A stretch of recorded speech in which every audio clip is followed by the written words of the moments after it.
નમસ્કાર વિદ્યાર્થી મિત્રો, સહજાનંદ વિદ્યા સંકુલ વતી હું આપ સૌનું ફરીવાર હાર્દિક સ્વાગત કરું છું। આપણે ધોરણ 6 ની અંદર સામાજિક વિજ્ઞાનમાં આજે પાઠ 13 નો અભ્યાસ કરવાનો છે। આ પાઠ 13 એટલે આપણો પાઠ ભારત, ભારતનું ભૂપૃષ્ઠ, ભારતની આબોહવા, ભારતની વનસ્પતિ અને ભારતનું વન્યજીવન। એટલે ટૂંકમાં આ પાઠની અંદર આપણને ભારત દેશ વિશે અને ભારતની જે આખી ભારતની અંદર કેવા કેવા પ્રકારની જમીન આવેલી છે, ભારતમાં કેવી કેવી આબોહવા જોવા મળે, કેવી કેવી વનસ્પતિ જોવા મળે અને ભારતમાં કેવા કેવા પ્રકારના વન્યજીવો કે વન્યજીવન જોવા મળે છે, એના વિશે આપણને આ પાઠની અંદર માહિતી આપેલી છે। તો પાઠની શરૂઆત કરતા પહેલા આપણને એવું કીધું કે ભારત એક ખૂબ જ વિશાળ દેશ છે। કેવો દેશ છે? ભારત એક વિશાળ દેશ છે। વિશ્વની અંદર વિસ્તારની દ્રષ્ટિએ જો જોવામાં આવે તો ભારત 7મા ક્રમે આવે। એટલે આના ઉપરથી એવું કહી શકાય કે ભારત એક ખૂબ જ વિશાળ દેશ છે। જો વિશાળ દેશ હોય તો એનું પાછું એક બીજું પણ એવું એના ઉપરથી કહી શકાય કે કોઈ પણ દેશની અંદર જેટલો વધારે જમીનનો ભાગ હોય એટલી એની અંદર ભૌગોલિક વિવિધતાઓ વધારે હોય। ભૌગોલિક વિવિધતાઓ એટલે કેવી કે એની અંદર અમુક વિસ્તારમાં રણ હોય, અમુક વિસ્તારમાં પર્વતો હોય, અમુક વિસ્તારમાં મેદાનો હોય, અમુક વિસ્તારમાં થોડો ઉચ્ચ પ્રદેશ હોય, ઊંચાણવાળી જમીન હોય, અમુક વિસ્તારમાં નદીઓના મેદાનો હોય, ઘાસના મેદાનો હોય। આવા અલગ અલગ કેટલી બધી પ્રકારની ભૌગોલિક વિવિધતાઓ હોય, આ એક સ્વાભાવિક બાબત છે। અને આના ઉપરથી એવું પણ આપણે એક મુદ્દો સરળતાથી ઉમેરી શકીએ આની અંદર કે ભારત એક ભૌગોલિક વિવિધતાઓ ધરાવતો દેશ છે। ભારત ભૌગોલિક વિવિધતાઓ ધરાવે છે અને આ ભૌગોલિક વિવિધતાઓ કેવી કેવી એના વિશે આપણે આગળ ભણવાનું જ છે। એટલે ભારત એક વિશાળ દેશ છે અને વિશાળ દેશ હોવાના કારણે એની અંદર ભૌગોલિક વિવિધતાઓ જોવા મળે છે। અલગ અલગ પ્રકારની જમીન, અલગ અલગ પ્રકારની વનસ્પતિ, ઘણી બધી ભૌગોલિક વિવિધતાઓ આપણને જોવા મળે। હવે તમે જો ભારતના નકશાને જોતા હોય તો ભારતના નકશાને લગભગ આપણે સામાન્ય રીતે નજર ફેરવેલી હોય, પણ કદાચ ઘણીક વખતે આપણે એવું કરતા હોય ખાલી નકશો જોઈ લેતા હોય, એની અંદર આપણને કંઈ બીજી વધારે ડિટેલમાં જોવાનો રસ હોતો નથી અને આપણને લગભગ કોઈ એવું કહેતું નથી હોતું કે તમે ભારતના નકશાને જુઓ। આપણને કોઈ એવું કે તમે આંખ બંધ કરી અને અથવા તો ભારતના નકશાને જોયા વગર ભારતનો નકશો દોરી આપો તો ઘણા બધા ન આવડે। ભારત દેશમાં આપણે રહેતા હોય, આપણા દેશના જે વિસ્તાર છે, આપણા દેશની જે ભૂમિ, આપણા દેશની જમીન છે, એનો આકાર કેવો એ તો આપણને ખબર હોવી જોઈએ ને। તો ભારતના નકશાને ક્યારેક ક્યારેક આપણે જોતો રહેવાનો, ક્યાંય પણ મળે નકશો આપણને તો આપણે જોવાનો। એની અંદર આપણું રાજ્ય એટલે કે ગુજરાત ક્યાં છે, હિમાલય કઈ દિશામાં આવેલો, જેને આપણે જમ્મુ કાશ્મીર કહેવી, જમ્મુ કાશ્મીર ક્યાં આવ્યું, આ બધા જેટલા રાજ્યના નામ આપણે આવડતા હોય આપણને, એ બધા રાજ્યને આપણે જોવાના કે કયું રાજ્ય ક્યાં આવેલું છે। તો એના ઉપરથી આપણને થોડી ઘણી માહિતી મળશે, કારણ કે આ ભારતના નકશા વિશે ભણવાનું તમારે છેક 12મા ધોરણ સુધી થવાનું।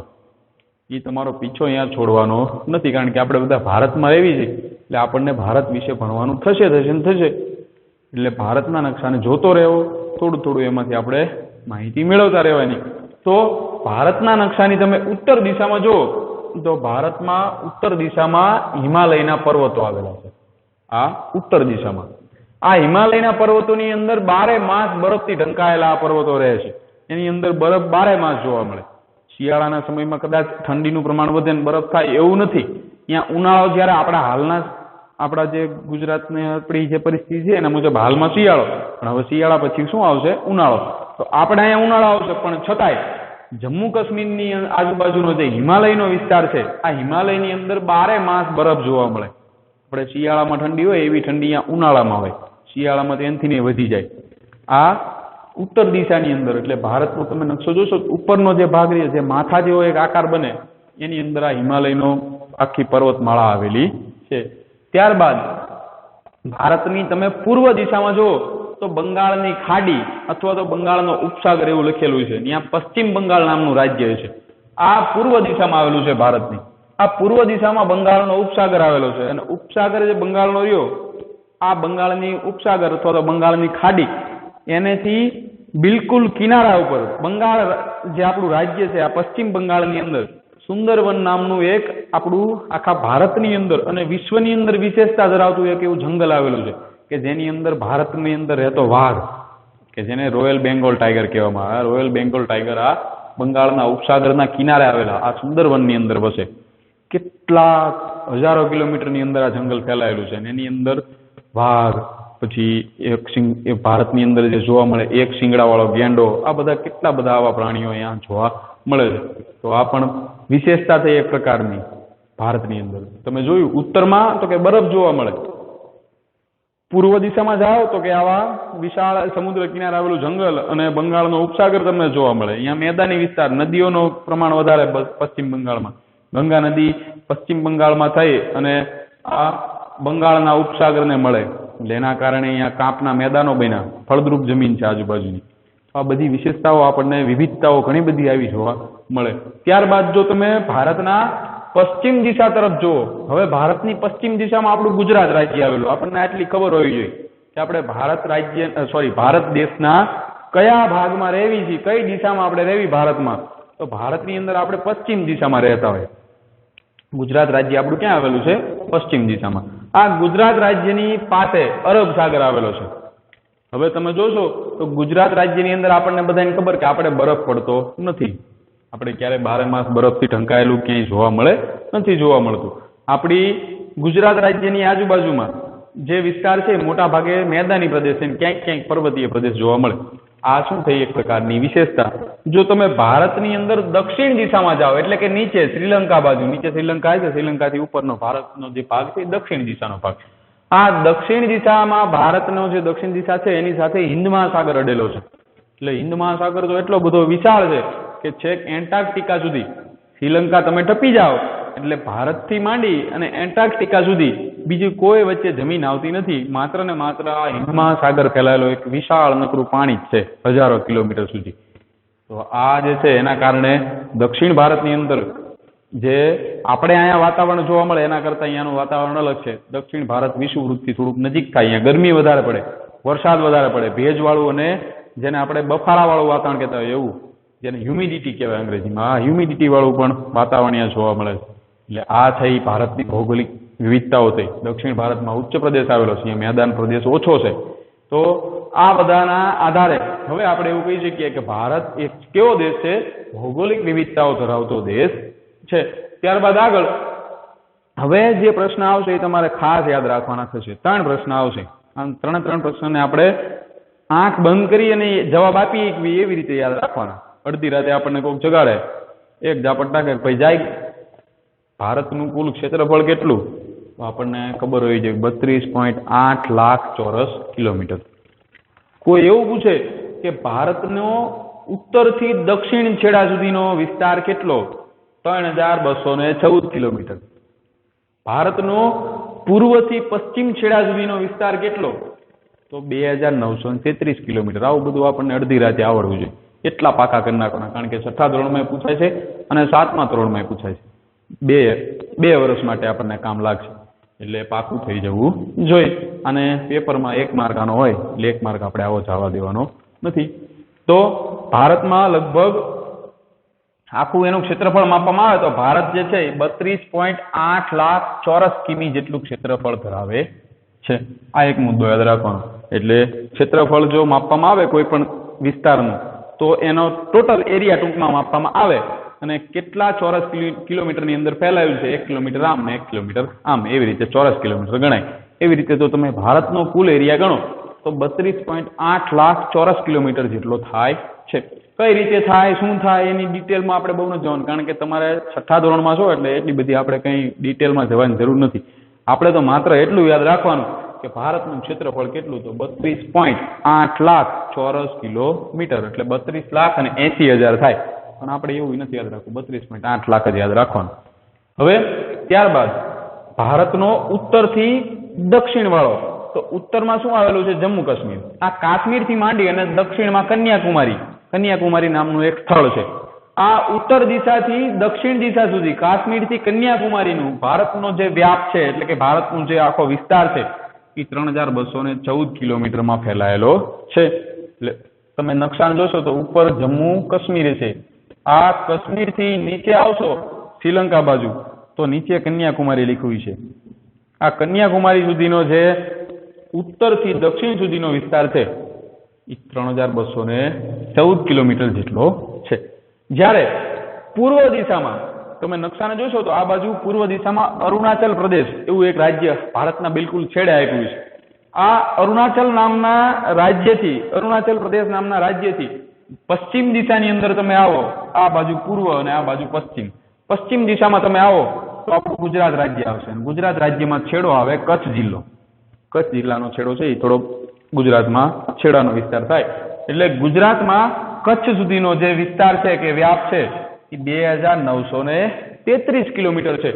એટલે આના ઉપરથી આપણે થોડુંક એવું પણ કહી શકીએ કે ભારતનો જે વ્યાપ છે એ ઉત્તર દિશાથી દક્ષિણ દિશામાં થોડો વધારે છે, જ્યારે પૂર્વથી પશ્ચિમમાં ભારતનો વ્યાપ થોડો ઓછો છે. આ નકશો જોતા પણ આપણને પરિચય આવી જાય કે ઉત્તરથી દક્ષિણ લાંબો ભારત લાગશે, પૂર્વથી પશ્ચિમ ભારતનો ભાગ થોડો ટૂંકો લાગશે. જાજો કંઈ ફરક નથી. એટલે આ 3 પ્રશ્ન આપણે યાદ રાખવાના છે. ત્યારબાદ આગળ કે ભારતમાં કેવા કેવા પ્રકારના ભૂમિ સ્વરૂપો જોવા મળે. અલગ અલગ પ્રકારના ભૂમિ સ્વરૂપો એટલે શું? તો આપણી આજુબાજુ આવેલી જે જમીન છે એનો જે બહારનો દેખાવ રહ્યો એના આધારે ભૂમિ સ્વરૂપો નક્કી થતા હોય. જો આપણે રણ વિસ્તારમાં રહેતા હોય તો આપણી આજુબાજુનું ભૂમિ સ્વરૂપ કેવું હોય? રણ પ્રદેશ હોય. આપણે હાલના સમયમાં જ્યાં રહીએ ને આપણે બધા, આ આપણો સુરેન્દ્રનગર જિલ્લાનો આજુબાજુનો વિસ્તાર, આ મેદાની પ્રદેશ છે. એટલે મેદાની પ્રદેશની અંદર મોટા ભાગે પર્વતો ક્યાંય તમને જોવા ન મળે, ક્યાંય તમને રણ જેવું જોવા ન મળે. ખાલી સપાટ મેદાનો હોય. મેદાનોની અંદર ખેતી સારી થાય એટલે લાંબા લાંબા ખેતરો હોય. ખેતરોની વચ્ચે ક્યાંય ક્યાંય ગામડા હોય જે આપણે બધા રહેતા હોય. આ આપણો મેદાની પ્રદેશ. તો આવા અલગ અલગ પ્રકારના ભૂમિ સ્વરૂપો હોય. તો ભારતમાં કેવા કેવા આવા ભૂમિ સ્વરૂપો જોવા મળે? તો કે ભારતની અંદર લાંબા લાંબા સમુદ્ર કિનારાઓ જોવા મળે.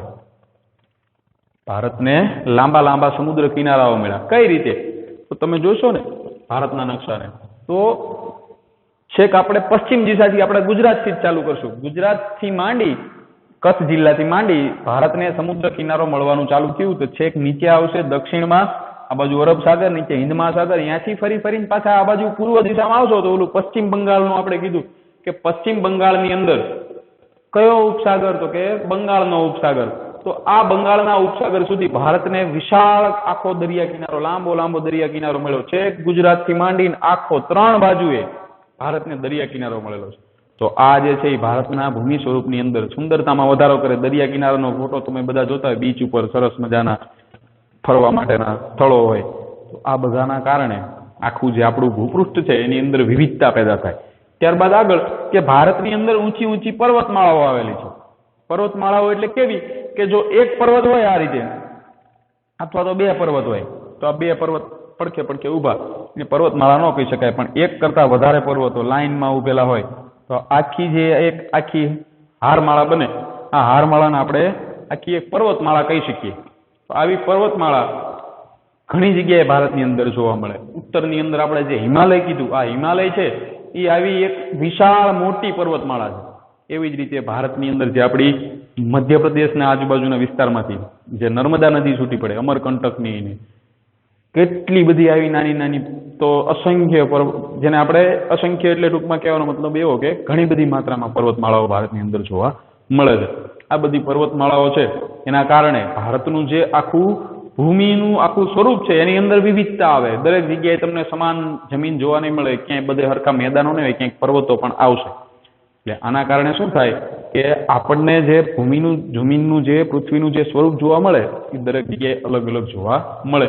ત્યારબાદ આગળ કે ભારતની અંદર દૂર દૂર સુધી ફેલાયેલા નદીના બનેલા મેદાનો છે. નદીની આજુબાજુના મેદાનો, નદી જે જગ્યાએ વહેતી હોય એવી જગ્યાએ પોતાની સાથે ઉપરના વિસ્તારમાંથી, પર્વતમાંથી નદી હંમેશા નીકળે. ઊંચાણવાળા વિસ્તારમાં નદી નીકળતી હોય. ઊંચાણવાળા વિસ્તારમાં જ્યારે નદી નીકળે એની સાથે પાણીની સાથે માટી બધું કેટલું બધું સાથે ઢસડાઈને આવતું હોય. આ ઢળીને જે કંઈ હારે લાવશે એ બધું ક્યાં ફેલાય? તો જ્યાં નીચાણવાળી જમીન આવે અહીંયા બધી માટી છે ધીરે ધીરે ફેલાતી જાય અને એના કારણે એવો એક સપાટ મેદાની વિસ્તાર બને કે જે નદીની આજુબાજુના વિસ્તારમાં જોવા મળતો હોય. તો ભારતની અંદર આવા દૂર દૂર સુધી ફેલાયેલા નદી અને નદીના કારણે બનેલા મેદાનો છે. ગંગા નદીના કારણે, યમુનાના કારણે. આપણા ગુજરાતની અંદર તમે જુઓ તો લગભગ મોટા ભાગનો વિસ્તાર તમને મેદાની પ્રદેશ જોવા મળે. નાની મોટી ઘણી બધી નદીઓ આપણી આજુબાજુના વિસ્તારમાં ભોગાવો નદી નીકળે. આના કારણે આ નદી કઈ 2-5 વર્ષથી બનેલી નથી. જ્યારથી પૃથ્વી અસ્તિત્વમાં છે ત્યારથી મોટા ભાગે આ નદીઓનું અસ્તિત્વ જોવા મળેલા. હજારો વર્ષોની પ્રક્રિયાના અંતે એને મેદાનો બનાવ્યા. આવા દૂર દૂર સુધી ફેલાયેલા મેદાનો જોવા મળે છે. ત્યારબાદ ઉબડ ખાબડ ઉચ્ચ પ્રદેશો પણ જોવા મળે છે. ઉચ્ચ પ્રદેશમાં અને પર્વતમાં ફરક શું? તો ઉચ્ચ પ્રદેશમાં અને પર્વતમાં ફરક માત્ર એટલો કે પર્વત હોય એ આવા ઊંચાણવાળા વિસ્તારો હોય પર્વત. જ્યારે ઉચ્ચ પ્રદેશ છે એ પર્વત જેટલો ઊંચો નથી પણ થોડી ઊંચાઈ ઉપર આવેલો એક જમીનનો ભાગ કહી શકાય. અને ઉચ્ચ પ્રદેશથી પણ નીચે કોણ હોય? મેદાની વિસ્તાર. મેદાની વિસ્તારથી થોડાક નીચે જાઓ તો સમુદ્ર કે પાણીવાળો વિસ્તાર આવે, સરોવર કે નદી. આપણા આજુબાજુ તમે રમતા હોય ખાલી તો એ સમયે તમારે પ્રયોગ કરવો હોય તો કરી જવાનો. ખાડો ખોદશો એક જગ્યાએ, થોડોક પોળો ખાડો ખોદવાનો, બહુ ઊંડો નહીં પણ આમ લાંબો ખાડો કરવાનો. પછી આજુબાજુના બધા વિસ્તારમાં તમારે પાણી રેડવાનું. પાણી જવા માટે ખાળ નહીં કરવાની કે કોઈ કરવાનું નહીં, પણ ખાલી પાણી ઢોળવાનું ફરતું ફરતું. ઊંચાણવાળા ભાગમાં તમે પાણી ઢોળશો ને પાણી ઓટોમેટિક ક્યાં ભેગું થશે? નીચાણવાળા ભાગમાં. એવી જ રીતે પૃથ્વી પર જે નીચાણવાળો ભાગ હતો અહીંયા સમુદ્ર કે મોટા મોટા સરોવરો બન્યા, એનાથી થોડોક ઊંચાણવાળો વિસ્તાર હતો એના અંદર આપણે મેદાની પ્રદેશ કીધો કે એની અંદર ખેતી સારી થતી. ઉચ્ચ પ્રદેશમાં શું હોય તો કે અહીંયા પથ્થરનું અને એવા જેને કે ખેતી માટે યોગ્ય જમીન ન કહી શકાય એવી જમીન હોય, જેની અંદર ખેતી વધુ સારી ન થઈ શકે, બિલકુલ ન થઈ શકે એવું નથી, કારણ કે ખેતી તો પર્વતો ઉપર પણ થઈ શકે, પણ મેદાની પ્રદેશ જેવી ખેતી ઉચ્ચ પ્રદેશમાં થાય નહીં. એટલે આવા ઉબડ ખાબડ ઉચ્ચ પ્રદેશો પણ ભારતની અંદર જોવા મળે છે. ત્યારબાદ કિનારાથી દૂર આવેલા ટાપુઓ પણ ભારતની અંદર આવેલા છે. આનું ઉદાહરણ જોયું તો ભારતનો નકશો તમે જુઓ, જે તમને આ બંગાળનો ઉપસાગર કીધો એનાથી બિલકુલ બંગાળના ઉપસાગરથી થોડાક નીચે જોશો એટલે અંદમાન નિકોબારના ટાપુ આવેલા હશે. આ બાજુ લક્ષદ્વીપના ટાપુઓ આવેલા છે હિન્દ મહાસાગરની અંદર. તો આ બધા ભારતના આવા ટાપુઓ એ પણ એક પ્રકારની ભૌગોલિક વિશેષતા કે ભૂમિ સ્વરૂપોનું અલગ અલગ એના પ્રકારો. આ ટાપુઓની ચારે બાજુ પાણી હોય, વચ્ચે જે છે ઊંચાણવાળા વિસ્તારમાં, સમુદ્રની અંદર ઊંચાણવાળા વિસ્તારમાં લોકો રહેતા હોય તો એ ટાપુ કહેવાય. ત્યારબાદ આગળ કે ભારતની અંદર આબોહવામાં તો વિશેષતા જોવા મળે જ છે, વનસ્પતિમાં પણ વિશેષતા જોવા મળે, કારણ કે ઠંડી વિસ્તાર હોય ત્યાં અલગ અલગ વનસ્પતિ થાય, ગરમીવાળા વિસ્તારમાં અલગ પ્રકારની વનસ્પતિ થાય. આ વનસ્પતિ અને આબોહવાની વિશેષતા છે, પણ સાથે સાથે ભારતમાં સંસ્કૃતિ અને ભાષાની વિવિધતા પણ વિશેષ પ્રમાણમાં જોવા મળે છે. સંસ્કૃતિની વિવિધતા પણ તમને જોવા મળે. સંસ્કૃતિની વિવિધતા કઈ રીતે? તો જો આપણા ગુજરાતના લોકોની સંસ્કૃતિ કેવી કે આપણે બધા પોશાક કંઈક વિશેષ પ્રકારનો પહેરતા હોય, ગુજરાતી લોકોનો પોશાક અલગ હોય, આપણે ભાષા આપણી અલગ બોલતા હોય, ભાષાની વિવિધતા, ગુજરાતી ભાષા બોલવી. મહારાષ્ટ્રની અંદર જઈને ગુજરાતી ભાષા બોલો તો મહારાષ્ટ્રવાળા તમારી ગુજરાતી ભાષા સમજે નહીં. શું કામ? કે એ લોકો પોતાની અલગ ભાષા બોલે. મહારાષ્ટ્રના લોકોનો પહેરવેશ અલગ. પછી તમે બંગાળમાં જાઓ તો બંગાળના લોકો બંગાળી ભાષા બોલે, મહારાષ્ટ્રના મરાઠી બોલે, બંગાળમાં બંગાળી ભાષા બોલે. તો એ તમારી ગુજરાતી ભાષા સમજે નહીં. એટલે એમની ભાષા પાછા આપણે ન સમજીએ. એકવી ઓલા ગાડીઓવાળા અન્ના નીકળતા હોય એ ઈગડમ તીગડમ કરતા હોય, આપણે એમની ભાષા નથી સમજી શકતા. શું કામ? કારણ કે આપણને એમની ભાષા આપણે શીખેલા નથી ને આપણને આવડતી નથી ને એમની ભાષા આપણા કરતાં બિલકુલ અલગ છે. એવી જ રીતે તમે જમ્મુ કાશ્મીર બાજુ ઉત્તર બાજુ જાઓ તો એમના કપડામાં, એમના પહેરવેશમાં, ખાવામાં, ખોરાકમાં બધા એમાં તફાવત પડી જાય, એમની ભાષા અલગ. એટલે આ જે સંસ્કૃતિ અને ભાષાની વિવિધતા છે એ પણ ભારતમાં વિશેષ પ્રમાણમાં જોવા મળે. અને આ બધાના કારણે સમગ્ર ભારતની અંદર અલગ અલગ રિવાજો અને પરંપરાઓ જોવા મળે. અને પરંપરા અને રિવાજોની અંદર આ ભિન્નતા પેદા થઈ. શેના કારણે થઈ? તો સંસ્કૃતિની અંદર રહેલી આવી વિશેષતા, ભાષાની આપણી વિવિધતા, સંસ્કૃતિની વિવિધતા, આ બધાના કારણે રિવાજોમાં અને પરંપરામાં પણ અલગ અલગ પ્રકારની ભિન્નતા જોવા મળે. દરેક સમાજની અંદર લગ્ન માટેના રિવાજો અલગ હોય. દરેક રાજ્યની અંદર લગ્નના રિવાજોમાં થોડો થોડો તફાવત પડતો હોય. ભારતના જે પૂર્વના રાજ્યો રહ્યા, આ પૂર્વના રાજ્યો અરુણાચલ ને બધા કીધા, અરુણાચલ ને અસમ ને એ બધા, આ રાજ્યોની અંદર આજે પણ હાલના સમયમાં પણ જે આદિવાસી લોકો વસે એ આદિવાસી લોકોમાં આજે પણ માતૃમૂલક કુટુંબ વ્યવસ્થા જોવા મળે. એટલે કે ટૂંકમાં કહેવાનો મતલબ એવો કે એની અંદર કુટુંબની અંદર સ્ત્રીનું મહત્વ વધારે હોય, પુરુષનું મહત્વ હોતું નથી. જે કુટુંબની આખી જે કંઈ પ્રોપર્ટી રહી, જેને આપણે આપણી મિલકત કહેતા હોય, મિલકત છે એ પોતાની દીકરીને આપવામાં આવે, દીકરાને આપવામાં આવતી નથી.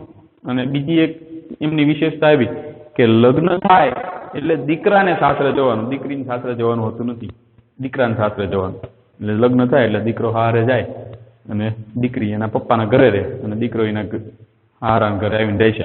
અને જે કુટુંબની નાની દીકરી હોય એને જાજી સંપત્તિ આપે. એટલે આવી બધી વિશેષતાઓ તમને જોવા મળે. આ પરંપરા અને રિવાજોમાં વિવિધતા જોવા મળે. આ વિવિધતા અને આ વિવિધતાની સાથે સાથે ભારતની આવી અલગ અલગ વિવિધતાની સાથે આપણી જે ભારતીય હોવાની આપણી ભાવના છે, આ ભારતીય હોવાની આપણી ભાવના અને આપણી આવી વિવિધતા, આ બધાએ સાથે મળી અને વિશ્વમાં આપણને એક વિશિષ્ટ ઓળખ અપાવી. વિશ્વમાં તમે ભારતનું નામ લ્યો તો ભારતના લોકોને વિશ્વ આખું કઈ રીતે ઓળખે? તો ભારતના લોકોને વિશ્વ આખું આવી સંસ્કૃતિ અને ભાષાની વિવિધતાના આધારે ઓળખે. અને આપણી ભારતીય લોકોની એક આખી અલગ ઓળખાણ છે. તમે વિશ્વમાં ક્યાંય પણ જાઓ તો એ તમને તરત કહી દેશે કે તમે ભારતીય હશો. આપણા પહેરવેશ ઉપરથી, આપણી ભાષા, આપણા ખોરાક ઉપરથી આપણને કહી દે. આ આપણી વિશ્વમાં એક વિશેષ ઓળખ છે. આ ઓળખને આપણે ગુમાવવાની નથી, આપણે એને જાળવી રાખવાનો પ્રયત્ન કરવાનો છે. ત્યારબાદ આગળ હવે જે છે એ મુદ્દાની અંદર આપણે ભારતના પ્રાકૃતિક વિભાગો વિશે અભ્યાસ કરવાનો છે. પ્રાકૃતિક વિભાગો એટલે કઈ રીતે? તો પ્રકૃતિના આધારે, પ્રકૃતિ એટલે જે કુદરતી રીતે ભારતની અંદર જે ભૂમિ સ્વરૂપો આપણે જોઈ ગયા, આ ભૂમિ સ્વરૂપો અને આબોહવા બધાના કારણે જે વિશેષતા પેદા થઈ એના કારણે ભારતને આપણે અલગ અલગ વિભાગમાં વહેંચી શકીએ. અને મોટા ભાગે આ જે વિભાગો પડ્યા એ ભારતની 4 દિશાઓના આધારે વિભાગો પાડેલા છે. ઉત્તર, દક્ષિણ, પૂર્વ અને પશ્ચિમ એવા વિભાગો પડેલા છે. અને બધા એની અંદર ઉત્તર, પશ્ચિમ કે પૂર્વ કે દક્ષિણ કોઈ પણ એની અંદર કંઈક ને કંઈક તમને વિશેષતા જોવા મળશે. આપણે યાદ માત્ર એટલું રાખવાનું છે કે ભારતના કયા ભાગમાં શું આવે એટલી આપણને ખબર હોવી જોઈએ. તો ભારતની તમે ઉત્તર દિશામાં જુઓ તો હિમાલય આવેલો છે. આ અત્યાર સુધી આપણે ચર્ચા કરી ગયા કે ભારતની ઉપર જે જમ્મુ કાશ્મીર છે આ ઉત્તર દિશાની અંદર હિમાલય આવેલો છે. અને આ જે હિમાલય છે એ ભારતની સીમાનું રક્ષણ કરવાનું કાર્ય કરે છે. ભારત માટે સીમા રક્ષાનું કાર્ય કરે. કઈ રીતે? તો કે ચીન, પછી ભારતની ઉત્તરમાં આવેલા બીજા દેશો, આ બધા ભારતની અંદર ઘૂસી આવતા નથી. એના માટેનું એક બીજું કારણ, જો મુખ્ય જવાબદાર કારણ હોય તો હિમાલયની પર્વતમાળા. એટલા બધા વિશાળ અને લાંબા અંતરમાં ફેલાયેલા એટલા બધા પર્વતો છે અને એની અંદર એવી ઠંડી પડે કે બીજા દેશના સૈનિકો એને પાર કરીને ભારતમાં આવવાની હિંમત મોટા ભાગે નથી કરતા. પણ છતાંય ચીન જેવા દેશને આપણે એનો સામનો કરવો પડતો હોય. પણ એક રીતે ભારતની સીમાનું રક્ષણ કરવાનું કામ કરે અને હિમાલયથી આનકાનો ભાગ ભારતનો, ઓલી બાજુનો ભાગ બીજા દેશોનો, નેપાળ ને ભૂતાન ને બધા દેશો હિમાલયની વચ્ચે આવી જાય ને એની ઉપર આવશે ચીન. પણ એક રીતે ભારતની સીમાનું નક્કી કરવાનું કામ આ હિમાલય કરી આપે છે. હિમાલયની અંદર મુખ્યત્વે 3 પર્વતમાળાઓ આવેલી છે. 3 પર્વતોની લાઈન છે આખા હિમાલયની અંદર મોટા ભાગે. પણ એ લાઈન કેવી હોય કે એક પર્વતની લાઈન હોય, ઘણા બધા વિશાળ પર્વતો હોય, એની વચ્ચે થોડી ખીણ પ્રદેશ આવતો હોય, પાછા થોડાક વિસ્તારમાં એટલા બધા પર્વતો. આ હિમાલયની 3 જે પર્વતમાળાઓ છે એની અંદર પહેલી જે બિલકુલ ભારતના ઉત્તર ભાગમાં આવેલી છે. આ હિમાલયની ઉત્તર ભાગની જે પર્વતમાળા છે એનું નામ છે હિમાદ્રી પર્વતમાળા. શું યાદ રાખવાનું? ઉત્તરમાં બિલકુલ કઈ પર્વતમાળા આવેલી છે હિમાલયમાં? તો હિમાદ્રી પર્વતમાળા. આ હિમાદ્રી પર્વતમાળાની અંદર વિશ્વનું સૌથી ઊંચું શિખર કે વિશ્વનો સૌથી ઊંચો પર્વત માઉન્ટ એવરેસ્ટ આવેલો છે. આ માઉન્ટ એવરેસ્ટ, હવે આપણને એવું પૂછે, આ પ્રશ્ન આપણને એવો પૂછાય છે, એક તો પ્રશ્ન એવો પૂછે કે હિમાલયની મુખ્ય પર્વતમાળાઓ કેટલી? તો 3. આ યાદ રાખવાનું. ત્યારબાદ એવું પૂછશે કે માઉન્ટ એવરેસ્ટ પર્વત કઈ પર્વતમાળામાં આવેલો છે? તો માઉન્ટ એવરેસ્ટ પર્વત હિમાદ્રી નામની પર્વતમાળામાં આવેલો છે. પણ માઉન્ટ એવરેસ્ટ જે પર્વત રહ્યો, આ હિમાદ્રી પર્વતમાળા રહી એનો અમુક ભાગ ભારતમાં આવે છે. પણ માઉન્ટ એવરેસ્ટ પર્વત જે છે એ ભારતમાં છે નહીં, નેપાળની અંદર આવેલો છે. આ એક ખાસ બાજુ આપણે યાદ રાખવાનું છે. ભારતનું સૌથી ઊંચામાં ઊંચું શિખર પૂછાય તો K2. આ આપણે આમાં કંઈ ઉતરવાનું નથી, પણ આપણી માહિતી માટે. પછી ત્યારબાદ આગળ જો આ હિમાદ્રી પર્વતમાળા જે બિલકુલ ઉત્તરમાં આવેલી છે, કાશ્મીરના ઉપરના છેડે, એનાથી થોડાક નીચે આવો દક્ષિણ દિશા બાજુ, એટલે કે આ જે હિમાદ્રી પર્વત છે એનાથી દક્ષિણના ભાગે જો જોવામાં આવે તો મધ્ય હિમાલય અથવા તો હિમાચલ નામની પર્વતમાળા આવેલી છે. વચ્ચેના ભાગની જે પર્વતમાળા રહી એનું નામ શું છે?